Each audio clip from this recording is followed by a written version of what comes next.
Hi అండి అందరికీ. ముందుగా వినాయక చవితి శుభాకాంక్షలు అందరికీ. మా ఫాలోవర్స్‌కి, మా సబ్‌స్క్రైబర్స్‌కి అందరికీ. నేను ఈరోజు వినాయక చవితి ఎలా జరుపుకున్నాను, ఏంటి, ఏమేమి చేశామో చూడండి. గునుకూర తెచ్చామండి. మాకు ఇంటి పక్కన దొరికినుండే గునుగూర తెంపుకొచ్చినాము. ఇది తుమ్మి కూర.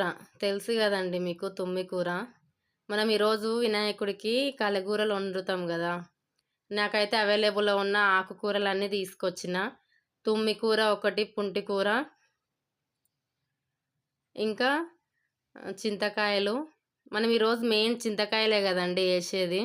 మనం ఫస్ట్ వినాయక చవితికి చింతకాయలతో పచ్చడి చేసుకున్న తర్వాతనే అన్నిటికీ వాడుకుంటాం కదా చింతకాయలు. మేమైతే అలానే చేస్తామండి.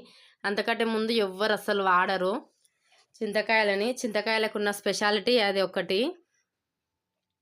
వినాయక చవితికి వాడిన తర్వాతనే మిగతా రోజులల్లో వాడతారు మేమైతే. తర్వాత మేము వినాయకుడిని ఇలా సెట్ చేసుకున్నాము. చూడండి మా ఇంట్లో నేను బుజ్జి వినాయకుడిని పెట్టిన. మట్టితో చేసిన వినాయకుడిని పెట్టినా అండి. నేను చేయలేదు కానీ కొనుక్కొచ్చిన. కలర్ అలా ఉంది అనుకోకండి, అది మట్టి వినాయకుడే. మేము మట్టి వినాయకుడినే తీసుకొచ్చినాం ఈసారి. అందరూ కాలుష్యం అది అని అంటారు కదండి. పోయినసారి డిజైన్ది తీసుకొచ్చినాం కానీ ఈసారి మాత్రం మట్టితోనే తీసుకొచ్చినాము. నేను ఈసారి కొత్తగా వినాయకునికి ఇలా తెచ్చానండి దీపాంతలు. చూడండి ఎలా ఉన్నాయో. మనకు దేవుడికి దీపం పెట్టుకోవడానికి వస్తుంది. 2 గంటలతో అవి సౌండ్ కూడా వస్తున్నాయండి. అవి 2 గంటలతో భలే ఉన్నాయి. అసలు డిజైన్ నాకైతే బాగా నచ్చింది. పసుపు గణపతిని తయారు చేసి పెట్టుకున్నా. అక్కడ సైడ్ ఒకటి, ఇక్కడ సైడ్ ఒకటండి. ఇవి 2 పేర్ తీసుకున్నా. మారేడు వత్రి, గరక, మామిడి ఆకులు ఇవి తీసుకొచ్చి పెట్టుకున్నా నేను వినాయకుడి కోసం. ఇలా వినాయకుడు కూడా చిన్న చిన్న వినాయకులు ఏనుగులు తీసుకొచ్చిన చిన్న చిన్నవి బాగున్నాయి కదా, బుజ్జి బుజ్జి ఉన్నాయి. వినాయకుడి కాడ వినాయకుడికి లడ్డు తీసుకొచ్చినాము. లడ్డు చూడాలి ఈసారి ఎంతవరకు తీసుకుంటారు అనేది. ఒక 3 days పూజ చేసి మేము ఆ పెద్ద వినాయకుడి కాడ పెడతామండి. ఫ్లవర్స్, మారేడు పత్రి, గంధం ఇవి అన్నీ సిద్ధం చేసి పెట్టుకున్నా పూజ కోసము. నేను డిజైన్ వేసి పెట్టినా అండి. వినాయకుడు ముంగల మా పిల్లలంతా తొక్కి తొక్కి వేసిర్రు మొత్తము. నీట్గా మంచిగా చేసుకుంటే పిల్లలు ఉన్న తాను అస్సలు కాదు కదా. మా వారు టేబుల్కి తోరణం కట్టిరండి. నాకైతే చాలా నచ్చింది అసలు.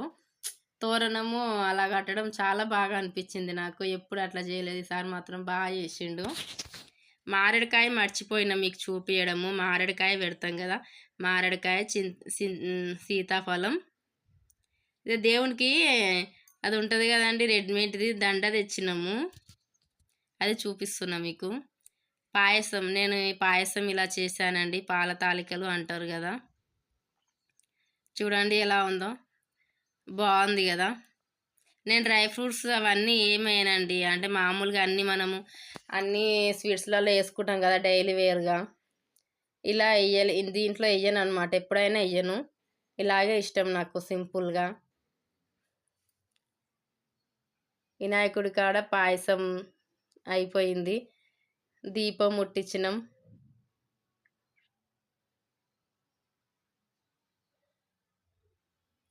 చూడండి మా పూజ ఎలా చేస్తున్నాము ఏంటి అనేది. మనం 3 days 5 days ఎన్ని డేస్ పెట్టుకున్నా మనం అలా అఖండ దీపం పెట్టుకోవాలి కదండి వినాయకుడికి. అలా మేము పెద్ద దీపమే పెడతా ఎప్పుడైనా కూడా. నేను మా హస్బెండ్ పూజ చేస్తున్నాము. పోయినసారి కూడా నేను ఒక్కదాన్నే చేసుకున్నా అండి. మా హస్బెండ్ అంత పాల్గొనలేదు. కానీ ఈసారి మాత్రం నాకు బాగా కోఆపరేట్ చేసిండు.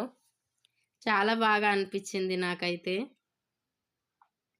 చూడండి ఎలా చేస్తున్నాము. అయితే మేము ఫోన్లో స్తోత్రం పెట్టుకొని చేస్తున్నామండి. ఓం గణేశాయ నమః అని స్తోత్రం ఉంటుంది కదా. అలా నమః అన్నప్పుడల్లా మేము ఒక పత్రి కానీ, కుంకుమ కానీ, పసుపు కానీ, అక్షింతలు కానీ అలా వేస్తూ పూజ చేసినాము. 108 స్తోత్రాలు ఉన్నాయండి అవి. అలా కొంచెం పెద్దగున్నది చూసి పెట్టుకొని, అందులో మంత్రాలు చెప్తూ ఉంటే మేము పూజ చేస్తూ ఉన్నాము. చూడండి ఎలా చేసామో, నాకైతే చాలా బాగా అనిపించిందండి. మొక్కజొన్న కంకులు కూడా తీసుకొచ్చినాము. అక్కడ సైడ్ ఒకటి, ఇక్కడ సైడ్ ఒకటి పెట్టినాము. మీకెలా అనిపించిందో పూజ, మీరెలా చేసుకున్నారో పెట్టండి వీడియోస్, మేము కూడా చూస్తాము. కామెంట్ చేయండి మీకెలా అనిపించింది. మా బుజ్జి వినాయకుడు చూడు మొత్తం మా పూజతో, మా పూలతో నిండిపోయిండు. బాగుంటుంది కదండి. ఇంట్లో కొంచెం రిస్కే రోజు చేయాలంటే, కానీ చాలా బాగుంటుందండి ఇంట్లో వినాయకుని పెట్టుకుంటే. ఫైనల్గా చూడండి చాలా బాగుంది.